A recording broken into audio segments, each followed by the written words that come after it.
It's that time again as Monarch Radio brings you back to those golden days before television, when radio was the main source of family entertainment in the home. Stay tuned for another one of those drama or comedy episodes from way back when, as performed by the Monarch old-time radio players. The Great Gildersleeve aired from August 31st, 1941 to 1958. Initially written by Leonard Lewis Levinson, it was one of radio's earliest spin-off programs.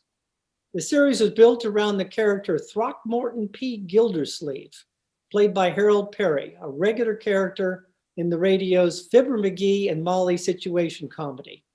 It moves the character from the McGee's wistful vista to Summerfield, where Gildersleeve, now the water commissioner, rears his orphan niece and nephew, Marjorie and Leroy. The Great Gildersleeve enjoyed its greatest popularity in the 1940s, when it was also made into 4 feature films. When Peary moved from NBC to CBS in 1950, the Great Gildersleeve show stayed at NBC. Willard Waterman, who not only looked like Peary, but sounded just like him, took his role as Gildersleeve. It is now Monarch Radio's pleasure to bring you an episode from February 11th, 1952, entitled 2 Dates for Valentine's Day, as recreated by the Monarch old-time radio players.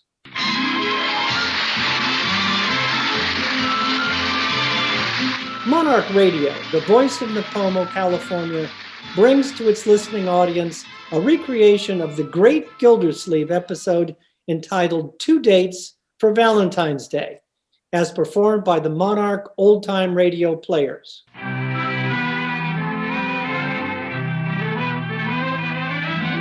Well, for a number of years now, the Great Gildersleeve has enjoyed his position as City Water Commissioner. It carries a certain dignity and wields a certain influence. All in all, it's a happy situation, and the Great Gildersleeve will go to great lengths to preserve it. Hey, Unc, why did you want me down here at the office this afternoon? Leroy, there's a lot to be done. The mayor said he'd be in before closing time, and we want to be on the ball. I don't get it. It looks good to have a relative working in the office who isn't on the payroll. Gosh, I can be out playing basketball. You can do this for your old uncle. The mayor likes to see a busy office. What do I do?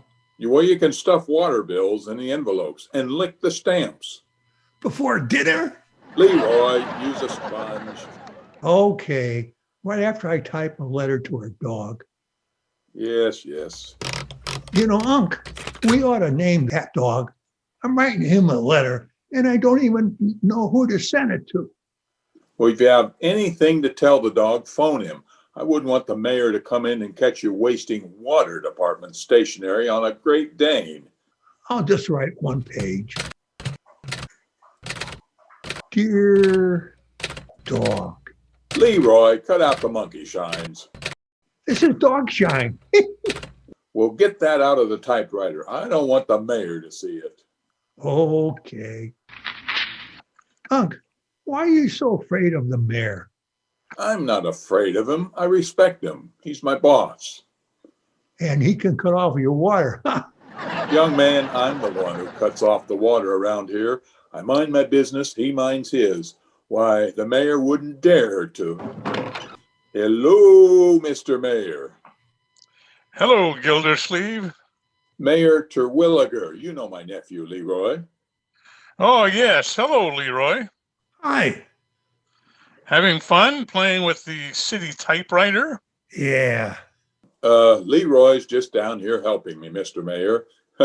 Lots to do, you know. Oh?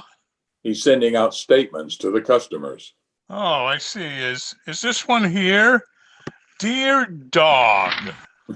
Oh.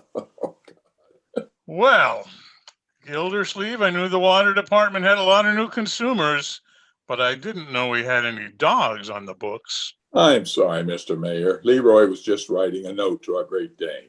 Oh. Gildersleeve, you've never been to my house, have you? No, I haven't. I've driven past it, but I've never gotten inside. Well, I'd like to have you come over Saturday night. Me? Yep, I'm giving a Valentine's Day party to a very select group. Oh, Besides our friends, Mrs. Terwilliger and I always have a city official. well, This year, it's your turn. why, thank you, Your Honor. You may bring somebody if you wish. How about me, Hunk? Leroy, he means bring a girl or a lady, don't you, Mr. Mayor? Naturally. Shall I dress? Black tie. Black tie? Is that all you're going to wear? Leroy.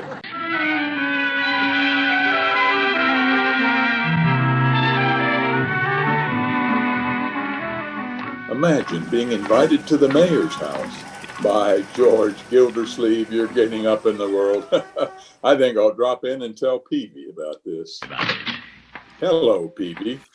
Well, hello, Mr. Gildersleeve. What can I do for you today? Peavy, I just had a long talk with the mayor. Called you on the carpet, did he? No, not at all. As a matter of fact, he wants the water commissioner to come to his home. Something wrong with the plumbing? Peavy, stop it. He invited me to a Valentine party. Valentine? My. Going to be quite an affair, Peavy. A lot of important people will be there, and only one city official, me. You don't say. Yeah, the mayor says I can bring anyone I want. Of course, that presents a problem. Nobody wants to go with you. Well, anybody would jump at the opportunity to go, but I don't know whether to ask Grace Tuttle or Layla Ransom. Well, that's quite a decision to make. Peavy, whom would you take? I'd take Mrs. Peavy. I'd have to. Oh, my goodness, put yourself in my shoes. Very well. Now, you've worked for the mayor for 11 years, and he's never invited you to one of his parties. He's a stuffed shirt. But at least he invites you. Whom would you take? I'd take a baseball bat and hit him across the chops. Peavy, I'm serious. So am I, the stuck-up little powder pigeon. Oh, will you lay off the mayor and help me with my problem? Well, seriously, Mr. Gildersleeve, I'd find it difficult to choose between Mrs. Ransom and Miss Tuttle. They're both very attractive. Yes, indeed. And they both dress well. They're both good dancers. I'm sure they are. Of course, Grace is more reserved, Yes. while Layla is more the sentimental and romantic type. I'm here to tell you. You know how she comes in here, chucks you under the chin and says, "Well, hello, Mr. Peavy, you cute little man, you." Mr. Gildersleeve, if I were you, I'd say tut-tut to Tuttle and run for Ransom.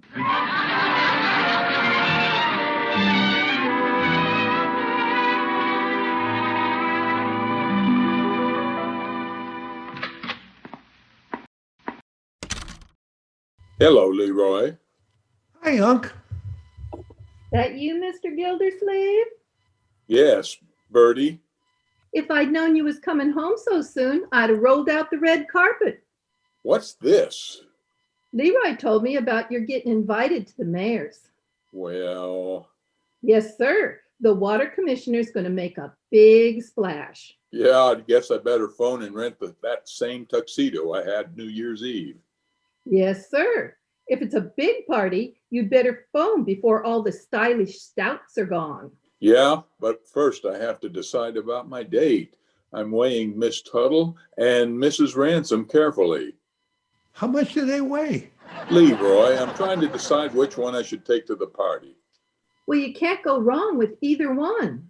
Yeah, that's true, Bertie. I think Layla might be a little more fun. That Miss Ransom can sure liven up a party. She has a lot of spirit. Remember that going away party you gave her and she saved it by dancing the Charleston? Now, Bertie, I wouldn't say she saved it. She certainly made it interesting. Yes, sir. You know, Layla might be a little too lively for the mayor and his wife. I don't know. The mayor hires some pretty snazzy looking secretaries. That's business, Leroy. Huh.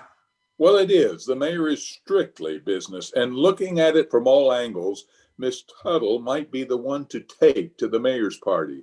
What do you think, Bertie? Well, Mr. Gildersleeve, you can't miss if you just shut your eyes and grab. This is no grab bag, Bertie. I think I'll call Grace right now. Yes, sir. It wouldn't hurt to take a level-headed girl. Show the mayor I have feet on my ground.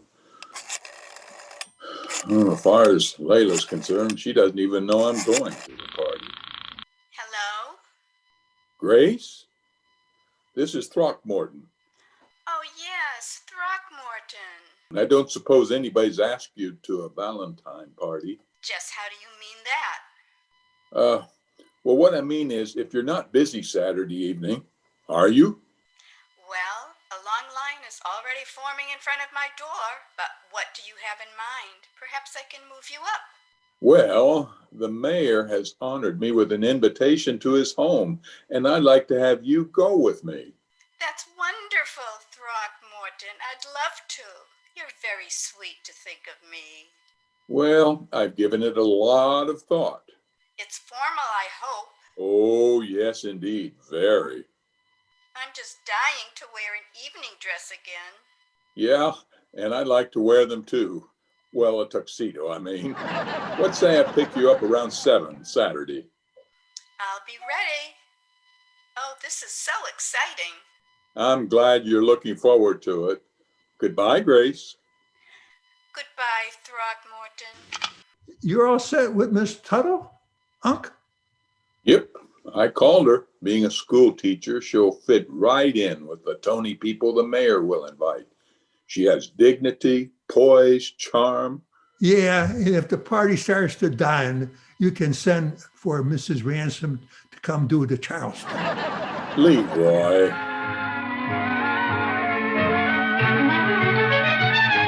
All right, George, I got a lot of work to do today. Before I clear the desk, I think I'll see what's in the morning paper. Well, here's a big announcement of the mayor's party. Summerfield's elite anticipating mayor, Terwilliger, is having a dinner dance. Say, this is pretty important shindig. Gets a write-up before it even happens. Yeah, let's see. They haven't listed the guests. Throckmorton. It's Layla. Throckmorton, are you in there? Come in, Layla.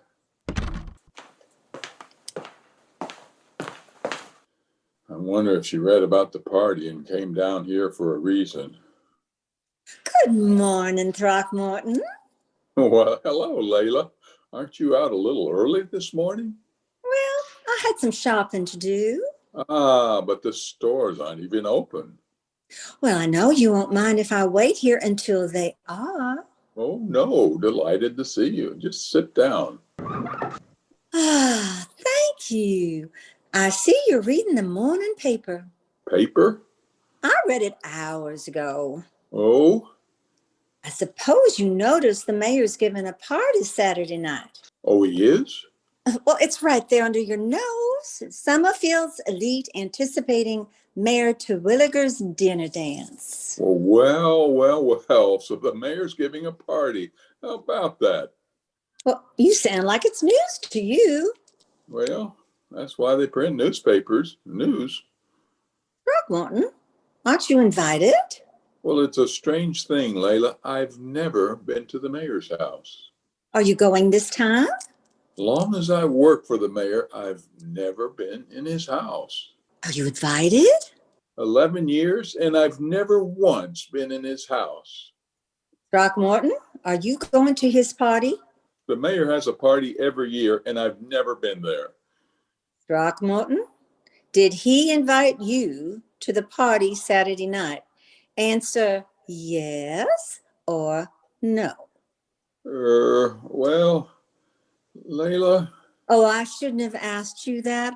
I'm sorry. Throckmorton, I should know if you were going to Mayor Terwilliger's party. You would have asked me long ago. I mean, after all, it's a Valentine party. Throckmorton? Now, Layla, perhaps you shouldn't sit on the arm of my chair. This is a business office. Throckmorton, Yes, Layla. Am I your Valentine? Well, Gildersleeve. Oh, Mr. Mayor. yes. I hope I'm not interrupting the flow of business in the water department. No, not at all. I was just chatting with a friend of mine. Oh, Well, glad you dropped in, Mrs. Ransom. Why, Throckmorton, aren't you going to introduce me to his honor? Oh, well, yes, excuse me. Mayor Terwilliger, allow me to present Mrs. Layla Ransom. how do you do, Mrs. Ransom? Oh, Mr. Mayor, I'm delighted to meet you. Thank you. Now, Gildersleeve, about these new water mains. Why, I've seen your picture in the paper countless times. Naturally, as I was about to say, Gildersleeve. And now that I see you in person, your pictures don't do you justice. Oh? You look so young for a mayor. Oh? Oh, well. You were speaking about the water mains, Mr. Mayor. Gildersleeve, you're interrupting the lady. Oh, sorry. Well, I'm the one who's interrupting your business, but I hope you don't mind a gal telling you how distinguished you look, Your Honor. And if you don't mind, permit me to say Commissioner Gildersleeve has a very charming friend. Mayor. Oh, brother. Well, I really must be skipping along. I never did believe a woman should just drop into an office and take up a man's time, even if Throckmorton is my best beau. Oh, so that's how it is, eh, Gildersleeve? Well, I've known Layla for quite a while, Mr. Mayor. Wonderful. I suppose we'll be seeing you at my party tomorrow night, Mrs. Ransom. Why, Mr. Mayor, I'd be just tickled to death. I'm not tickled, but I'm dead. Well, it seems something always comes along to upset the great Gildersleeve's apple cart. And if something doesn't come along, well, he manages to upset it himself. Unc, how'd you happen to invite two girls to the same party? Leroy, I didn't invite both of them. I invited Miss Tuttle, didn't I, Bertie? All I know is I saw Ms. Ransom in the market, and she said you was taking her. Well, the mayor put me on the spot. The minute I introduced him to Layla, he assumed she was going to the party with me. Why didn't you just tell the mayor you already had a date? Leroy, it's not too easy to say you have another date in front of Layla. She's counting big on going, all right. Yeah. She was telling me in the market what she's going to wear. Oh? Miss Ransom said she was wearing the same outfit that knocked him dead last year at the Mardi Gras. Where's that? Leroy, that's a big blowout in New Orleans every year. Yeah. What did she wear, Bertie? Black lace over peach-colored satin. Leroy. Okay. Go on, Bertie. Well, that's it. Just black lace over peach-colored satin and peeping over a black lace fan. Well, Layla always did know how to dress. When Ms. Ransom glides in, I can see that party stop. She's going to knock him dead peeping over that black lace fan. Yeah, all right, Bertie. Mr. Gildersleeve, you know what Ms. Ransom's going to do to that party. Yes.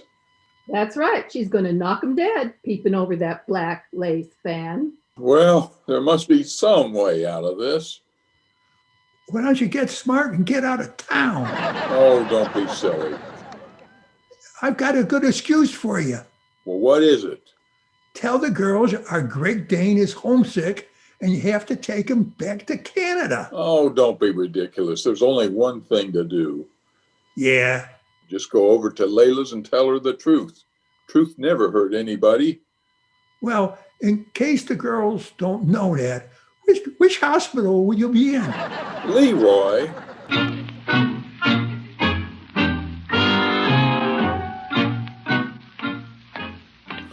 Oh, I should have done this in the first place. I'll just explain to Layla that I had a date with Grace all along. What can she do? I wonder what she will do. Well, I still say the truth never hurt anybody. Ah, nice quiet day. La-di-da-da-da. Throckmorton. Hello, Layla. Why, I didn't expect to see you this afternoon. Yeah, I want to talk to you about something. May I come in? For a minute. You're just in time to take me to the beauty parlor. Well, before you spend the money, let me tell you why I came over. Well, what's happened, Throckmorton? Well, Layla, I can't take you to the mayor's party. Would you mind repeating that? Yes, I would. It was hard enough to say it the first time. Well, why this change of heart? I'd like to know. It's no change of heart. It's just that I never did ask you to go to the party. Why, Throckmorton? When the mayor met you in the office, he just assumed that I was bringing you. And as a matter of fact, I had already made other plans. Who is she? Not that I wouldn't just soon as take you, Layla, or even rather. Who is she? Well, Layla, when I don't take you out, you know who I take out. Yeah, I mean. Throckmorton, I think Grace Tuttle is a lovely girl. Oh, I knew you'd understand. Of course I do. But I wonder if His Honor, Mayor Terwilliger will. Mayor Terwilliger? Yo, boss. Yeah, well. He's expecting you to bring me to his party. Well, I know he suggested it, but. And if I were you, I'd consider that a command performance. What? What would the mayor say if he knew you were disobeying his orders and trying to push me out for some other girl? But Layla. Oh, I'd hate to see you make a faux pas that might blight your entire career. Oop. Layla, we're just wasting our time talking. Oh? Come on, let's get you to the beauty parlor.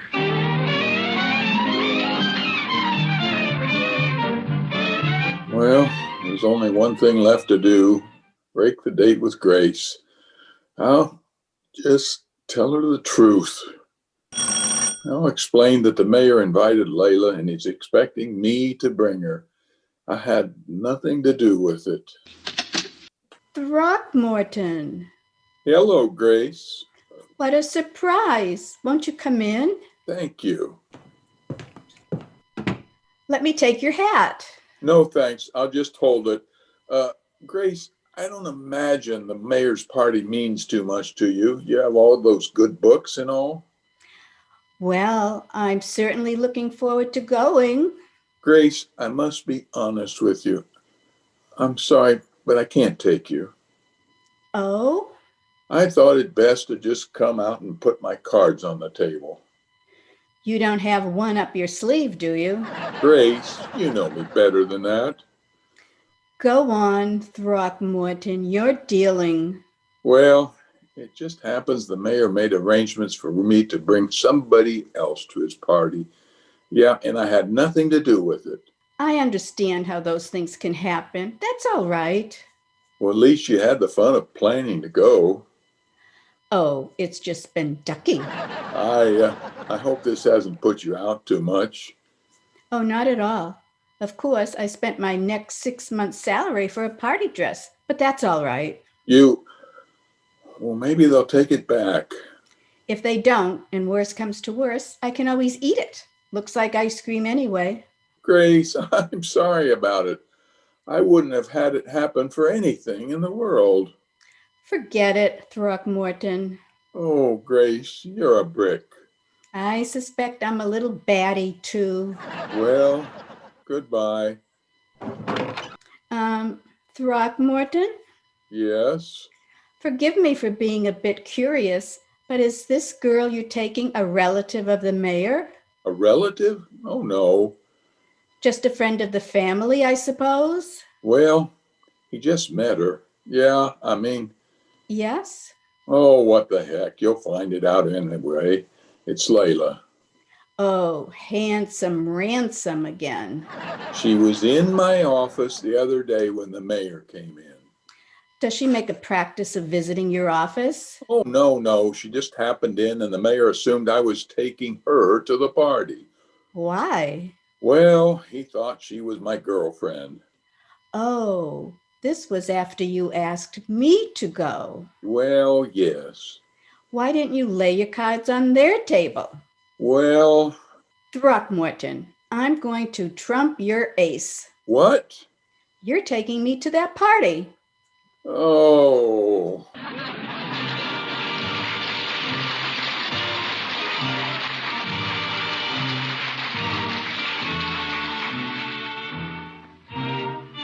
Well, in 30 minutes, I'm due at Layla's. And the terrible thing is, I'm also due at Grace's. What a nightmare this night's going to be. Guess I'll stop in Peavy's for a cigar. At the rate I'm smoking, I better make it a box. Hello, Peavy. Oh, hello, Mr. Gildersleeve. What can I do for you this evening? More cigars, Peavy. Very well.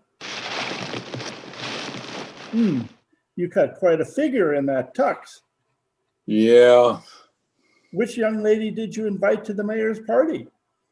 both of them. What? How's that?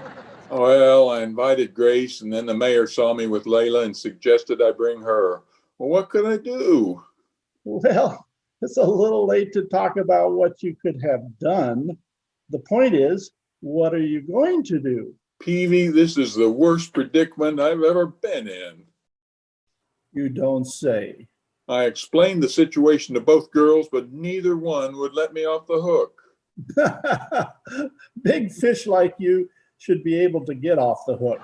All right, Peavy, give me a strong Coke. Very well. If I could just think of some good reason for not even showing up, like an emergency in the water department. Hey, Peavy, do that again. You want 2 Cokes? No, turn on that carbonated water. I want to hear it fizzle. Well, if it amuses you. By George, that water gives me an idea. You're going to jump in the reservoir. No, I have a bold plan. I'm going to create an emergency right here in your drugstore. Now, wait a minute, Mr. Gildersleeve. I'll turn on all the faucets behind your fountain, bang on the pipes with a hammer, and then get the mayor on the phone. My. He'll hear the water running, and I'll tell him I can't come to his party because I'm taking care of an emergency. By George, this is the best idea I have ever had. Well, now I wouldn't say that. What if the mayor finds out? Stand aside, Peavy. I'll turn on the faucets and get on the phone. Mr. Gildersleeve, you're making a mistake. There, doesn't that sound like a broken water main? It sounds like trouble. All right. Now I'll just call the mayor. This will get me out of the dates, and the mayor will respect me for staying on the job. Hello, is Mayor Terwilliger there? He isn't. Oh, hello, Mrs. Terwilliger. This is Water Commissioner Gildersleeve. Psst. Mr. Gildersleeve. Mrs. Terwilliger, when the mayor comes home, tell him I won't be able to come to the party. Good evening, Peavy. I have to stay on duty. What's going on? Why is all the water running? Well, There's an emergency at the water department, Mrs. Terwilliger. You can hear me at work. I can't believe my eyes. Yeah, well, that's right, Mrs. Terwilliger.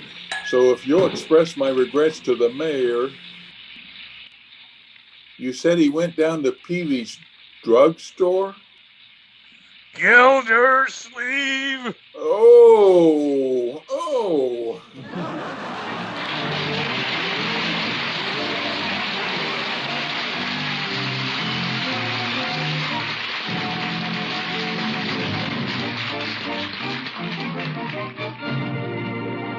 Ladies and gentlemen, this is Boy Scout Week, so it seems a good time to congratulate the many fine American families everywhere who have encouraged the Scout movement to the point where today its membership is at an all-time high.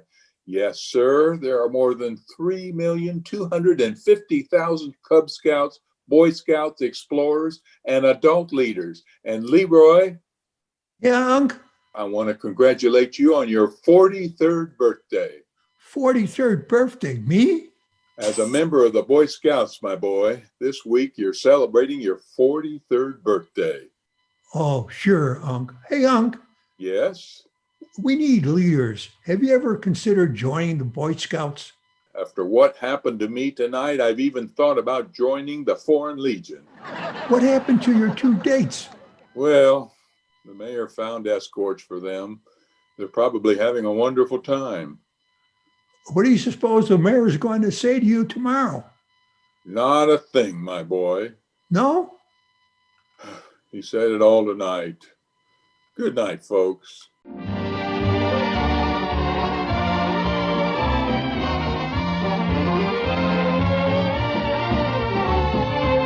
Today's cast included yours truly, Charles Davis as the announcer, Bill Steves as Gildy, Howard Wishner as Leroy, Mike Stevens as Peavy, Bob Cuddy as the mayor, Judy Richards as Bertie, Maureen Wishner as Grace, and Nikki Nestor as Layla.